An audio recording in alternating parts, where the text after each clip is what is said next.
Hello and welcome to the Car Care Nut channel. In today's video, I want to share some things with you that you should never say to your mechanic or a shop that is fixing your car or a dealership that is fixing your car. These are things that I see people here in our shop say all the time, and it just makes us wish they would not do things like that, because some shops will just disregard, not really take offense to it, or see it as an issue, or just, folks don't know about this, but some shops will actually retaliate and it'll sour the relationship. So I want you to know these things because you may not be aware of them. Let's get started with the first one right after this.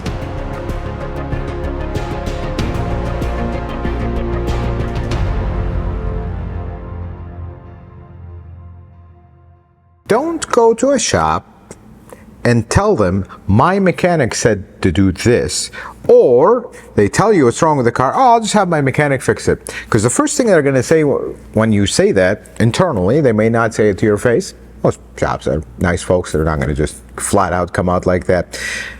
Then why is your mechanic not fixing your car currently? Why is your car in our shop? Now, I understand, you're from out of town, traveling, and something happened in the trip, whatnot. That's a different story. But I see this all the time. Customer comes in the shop. Hey, my mechanic told me this, that, or we tell them what's wrong with the car. My mechanic's going to fix it. That starts the relationship of distrust. And that part you're going to see a lot in this video, because basically the first thing you are telling this shop is, I don't trust you and I am not loyal to you. That's what shops want. They want their customers to trust them. So we have that trust going back and forth. And they want loyal customers, meaning we're going to take care of your car, get to know it, go to know you, take care of it, take care of your needs, not just about business and money. That interpersonal relationship with shops is important. And that's even applies at a dealership. You get to know your service advisor. You may get to know your technicians as well that work on the car, and pick the one that you would like and ask always that I would like this technician to work on my car. You can do that.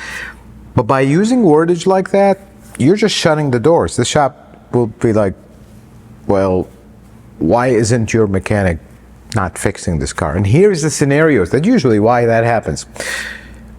If your mechanic happens to be an alley mechanic that all they know how to do, sure, there's nothing wrong with that. Everybody has their skill level and knowledge limits. All they know how to do is to replace brakes, do oil changes, change fluids, and that's all they do because it's a side hustle for them on the side, which is perfectly respectable and fine. But when the car has a real problem that requires a real diagnosis, you need to take it to a trained professional that can actually diagnose and figure out what's wrong with it. This is outside their skill level, and that's perfectly fine.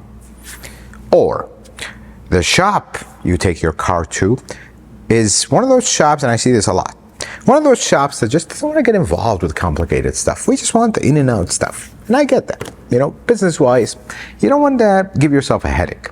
You want to focus on the everyday items, kind of like, think of it as a doctor. The family doctor does not go and do surgeries. That doesn't mean that they are lesser or they don't have the experience. No, but that's not their specialty. A surgeon, at the same time, doesn't do physicals. Can they? Yes, but they usually don't. It's the same thing. You're going to have specialty shops that deal with heavy work and whatnot. They may do maintenance and all that, but their main thing is big work. And then you'll have shops that specialize in little stuff, and that's perfectly fine. But don't use that wordage. Even if your trusted shop that does all your maintenance tells you, well, you know what, this is outside of our skill level, you need to take it somewhere else because we're just not comfortable diagnosing this, or for case evaporator behind the dash needs replacement, hey, we're not comfortable pulling the whole interior out of the car. You need to take it to someone who specializes in that. Don't go to that person and tell them, my mechanic said you need this. They're just gonna feel like, then why isn't your mechanic doing this? That's the first thing. Just go to them, tell them, start over.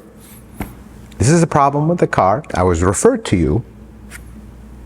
Can you please look into it, and we'd like to fix it. That makes a huge difference, folks. And it starts your experience with your shop, dealership, whatever the case, on a right foot. Folks will be hung up on one thing. All mechanics are parts replacers now. And some of them are. Because sometimes You need this type of technician, flat out. Because if everybody is a diagnostician, there needs to be multiple skill levels of technicians, and that's perfectly fine. That's not somebody is lesser. That is just how the industry works. However, don't force your shop that you're working with to be a parts replacer. What I mean by that is, don't go tell a shop, I want you to replace ABC. I want you to replace the alternator, the belt, and the tensioner. Thank you very much. Because majority of shops, and I will flat out say it, the truth, they don't want to argue with you. No shop wants to argue with their customers. They want to have a seamless, smooth transaction. You bring your car in, we look into it, fix it, or maintain it, or whatever it needs, give it back to you. You're happy, we're happy, life moves on. They don't want to argue. You take your car to a shop and you tell them, I want ABC replaced. They replace ABC. Then you're upset that it didn't fix the problem. Then you're upset at them. They will, within their right, I'll just be flat honest, tell you, well, that's what you asked us to do. You didn't ask us to look into the car. Some shops may stop you and tell you, sir, but why are you doing this? And usually, this is your cue that you possibly are asking them to be parts replacers. You should listen. If they tell you, why do you need to do this? Well, I have this problem. Well, sir, ma'am, maybe you should let us diagnose this, because do you even need this stuff? And here's the biggest problem. Who is the source that decided you need this stuff? Is it a dealership? Maybe you took your car for a quick oil change and they told you laundry list of stuff. Is it another shop? Is it a friend mechanic who just stopped by and diagnosed it real quick, but they're not interested in really getting the job done? They just helped you out. That's a possibility. But if you got that source from one post on the forums from 17 years ago, on like a post that has no basis, no experience behind it, nobody that is to hold accountable, and you decided to go with that over the opinion of a trained professional technician that works in the industry currently, that's a big problem, folks. And I see this all the time. Folks will come to the shop, I need this replaced. I always ask, why do you need this replaced? If I get a vague answer, well, it's your car, it's your money. We are a place of business. If you're not gonna want to work with me, then I will do what you ask, because in the end, we're a place of business. But that is a mistake, folks, because that's how mistakes happen. That's how bad outcomes start. You need your car diagnosed, get it diagnosed by a professional. And if you were able, and this is the second problem that I see, if you were able to diagnose the car properly, you should also be able to fix it. That's usually how this works.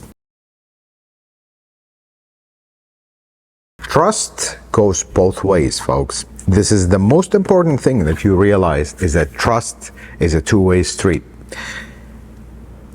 If you are feeling uneasy about who is fixing your car, you feel like you don't trust them, you feel like they're trying to take advantage of you, they're not doing a good job, they're just shady, or you're not comfortable, or they could be perfectly fine, but you're just not comfortable, and you have to be.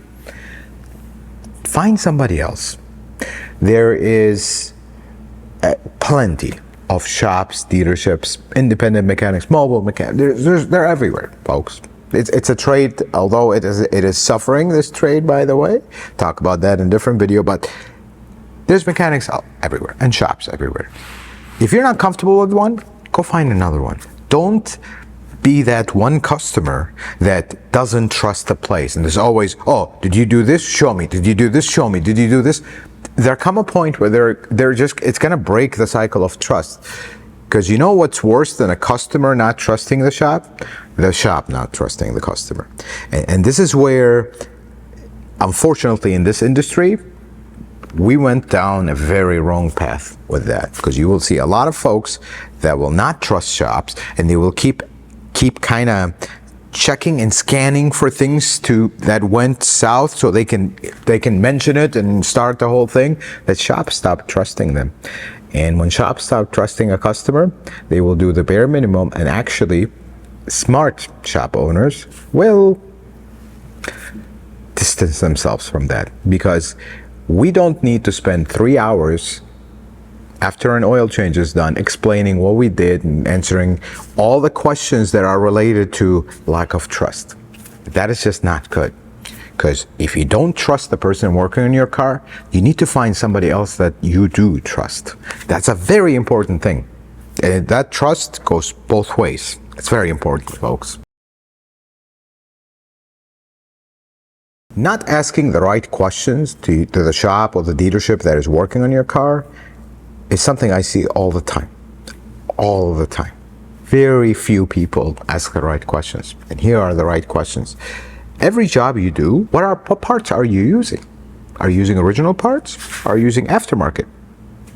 If you're using aftermarket, what brand are you using? Where are you getting these parts from? Not, who's your supplier and whatnot, but who is the manufacturer of this part? Shouldn't you know that? I mean, when you go buy a pair of shoes, do you just pick whatever and go? Don't you want to know who makes the shoe, what the features are, what their warranty is? There's another big question. I rarely see folks ask about warranty. It's very important, folks. I mean, car repair is very expensive, and almost every single shop will offer a warranty. But the consumer usually never asks, what is the length of this warranty? Are you keeping up? Do you know how many times I have to ask folks as I am handing them bad news about something very big wrong with their car? I ask them that question, do you have an extended warranty? Oh, yes, we do. Oh my God, that should have been the first thing we talked about. Because now this turned from horrendous news to good, you were protected. But these are the questions you gotta ask at the beginning. If you have an extended warranty, ask from the beginning, not at the end. Ask from the beginning. Hey, I have an extended warranty. Please look into the car. Let me know what's wrong with it, but here's the information. Could you call them to see if they cover it? What if the shop tells you we do not work with extended warranties?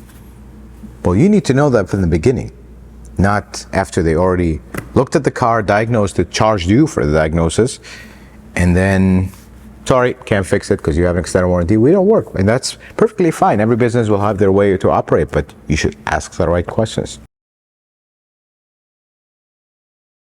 This is the top one. This is the one that just makes me wonder. Never, ever accept a non-itemized estimate. I see this all the time. Dealerships are the number one offender of this, without an excuse. Dealerships will not give you an itemized estimate. When they make recommendations, they'll just put what you need and a price. Well, how did you come up with this price? We talked about trust, and this is where it flips, and this is how the shop, the dealership, the mechanic starts by breaking the trust. Well, how did you come up with this number? Two things I dislike the most about the automotive industry: rough estimates and non-itemized estimates. It is the worst idea on the planet, because when a customer is presented with a bill and they have a concern, oh, this price is too high, you can easily show them, well, here's the breakdown, because I don't make the prices for parts. This is the MSRP set by the seller of the part. Here's what's labor, here's what each part cost, here's how much taxes, and here's how this grand total came about. When folks see it that way, they start to understand where that number came from. But if I just write, oh, brakes, X amount, suspension, front struts, X amount, well, in the consumer's mind, this is how this is gonna look. You are charging me, let's say, $1,000 to replace front complete struts. Oh, it's probably costing them $200 and the rest is just profit for them.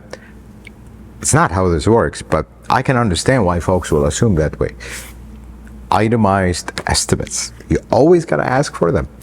If a shop refuses, I would question that, because why would they refuse? I mean, I write estimates every single day in the shop here. I love itemized estimates because they're simple. You send it to the customer, it's transparency. They can see everything in their prices.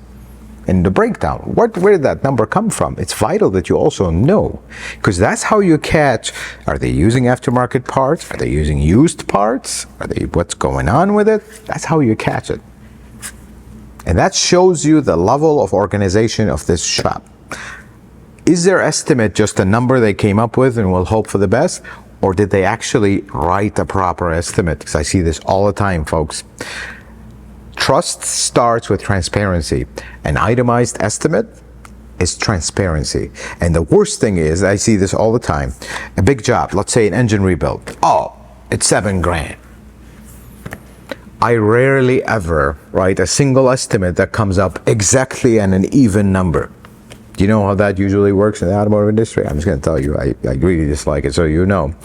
That estimate came out to actually 6,700 and something. Oh, I'll round it off to 7.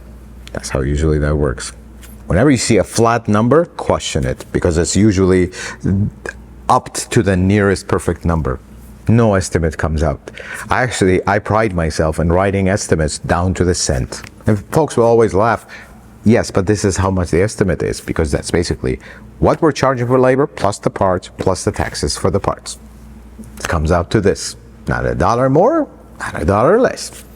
As simple as that. That's the transparency I think you should look into when you work with a shop, a dealership, or a mechanic. Folks, I hope this video was helpful and informative. I hope you learned something new. If you like it, consider giving it a thumbs up. If you're not a subscriber, consider subscribing to the channel. Check out some other videos.